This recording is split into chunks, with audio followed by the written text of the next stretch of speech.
You've called it armor. Maybe not out loud, but you've thought it. That specific 10 minutes at the mirror before a hard day isn't vanity, it's preparation. The same way someone else might check their equipment before walking into something difficult. You've also been told two contradictory things about it. That wearing makeup means you're insecure, hiding your real face. And that not wearing it means you've let yourself go. Stop trying. Both can't be true, and neither one is what's actually happening. There's a specific psychology behind why so many women reach for makeup, and it has almost nothing to do with what either accusation assumes. If you've ever sat at a mirror before a hard day and felt something settle in you by the time you finished, not because you looked different to other people, but because something in you felt different, the psychology underneath isn't about vanity or insecurity. It's about control, and about a ritual that does real psychological work, whether or not a single other person ever notices the result. Here's the thing nobody talks about. Most of what happens in a given day is not something you get to decide in advance. How people treat you, what goes wrong, what gets said in a meeting, how a stranger looks at you on the train, none of it is scriptable. But the 10 minutes before you leave the house are entirely yours.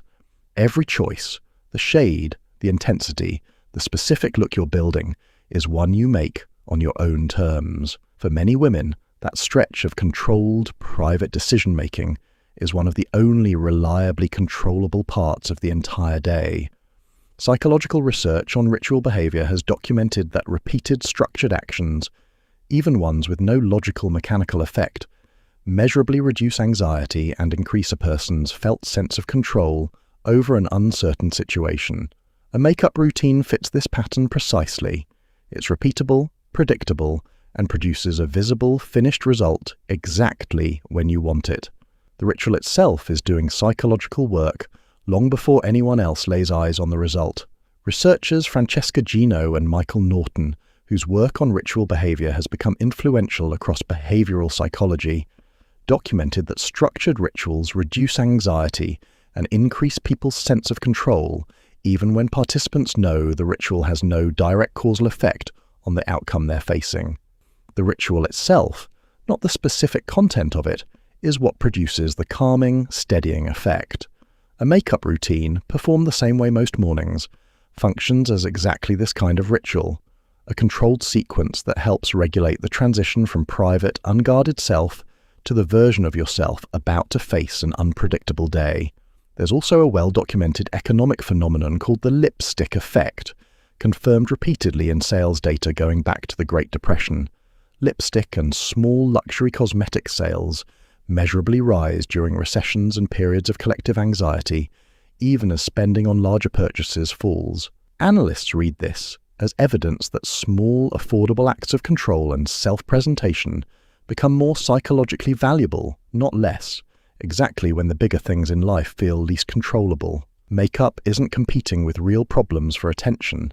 It's often functioning as one of the few available levers when the real problems can't be directly touched. Picture this. It's a morning before something hard, a difficult meeting, a hospital appointment, a day you already know will ask more of you than you have to give easily. You sit at the mirror anyway. You go through the same sequence you always do. Foundation, then the parts of your face you know how to make feel intentional, then the final step that always tells you you're finished. None of it changes what's about to happen in that meeting.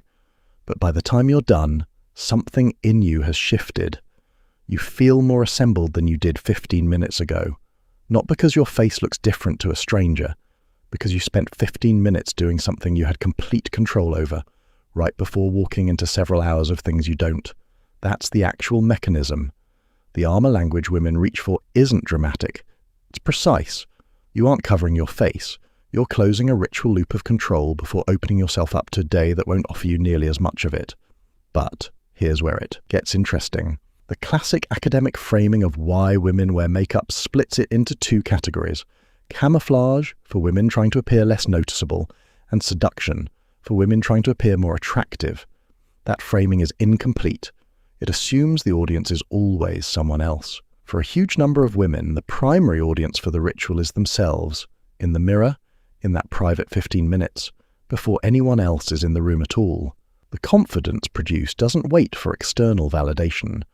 It's already happened by the time you walk out the door. But there's more going on than control. Makeup also functions as a specific, repeatable act of self-authorship in a culture that gives women relatively little control over how they're perceived by default. A woman walks into most rooms already being read and categorized by people who haven't spoken to her yet. Choosing exactly how she wants to look is one of the only preemptive moves available to her in that exchange. It isn't manipulation. It's getting to speak first, visually, before anyone else's assumptions get to. And here's the kicker. The culture has built a genuine double bind around this behavior. Wear makeup and you risk being told you're insecure or performing for a male gaze. Skip it and you risk being told you look tired, unprofessional, like you've stopped trying. Almost no other daily choice women make gets criticized this consistently in both directions. That double bind itself is worth naming because it means the accusation was never really about the makeup. It was about controlling how women are allowed to show up at all. Now, let's be honest. Two things at once. First, this isn't every woman's relationship with makeup, and it doesn't happen every day. Some days it really is just enjoyable creative expression, with no armor involved at all. A bold color chosen purely for fun, with nothing being braced against. That's just as valid, and doesn't need a psychological explanation to justify it. Second, there's a real difference between using makeup as a chosen ritual of control and needing it to feel like a person at all. Some women do describe genuine anxiety or a sense of being unacceptable without it, which is a different, more constrained relationship than the confident ritual this video is mostly describing. If skipping it produces real distress rather than simple preference, that's worth being honest with yourself about, separate from whether the ritual itself is healthy on the days you do choose it. But for the woman watching this and recognizing that quiet 10 minutes before a hard day, here's what's happening.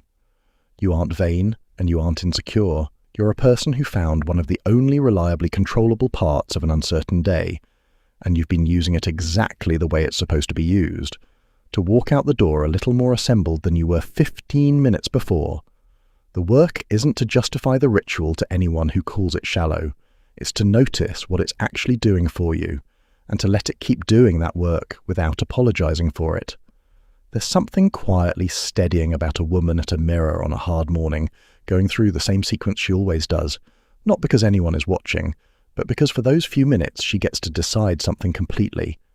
The world outside that mirror will ask things of her she can't fully prepare for, but the 10 minutes in front of it are hers, start to finish, every single time. If you've ever felt a little defensive explaining why you wear makeup, this might be the moment to stop explaining. You were never doing it for the reasons you were accused of. You were doing it because control is rare, and you found a place to reliably have some. You aren't vain, and you aren't insecure. You found one of the only reliably controllable rituals available to you in an uncertain day, and using it to walk out the door a little more assembled was never something you needed to justify. If you're the woman who has sat at a mirror before a hard day and felt something settle by the time you finished, I want you to hear this. That wasn't vanity, and it wasn't insecurity. It was a real, working ritual of control, and it did exactly what it was supposed to do, whether or not a single other person ever noticed. If any part of this landed for you, I'd love to know. Tell me in the comments about a specific morning when your routine felt less like beauty and more like armor. If you want more videos that name what's actually happening in the patterns most people never have the language for, that's what this channel is for. Hit subscribe. See you in the next.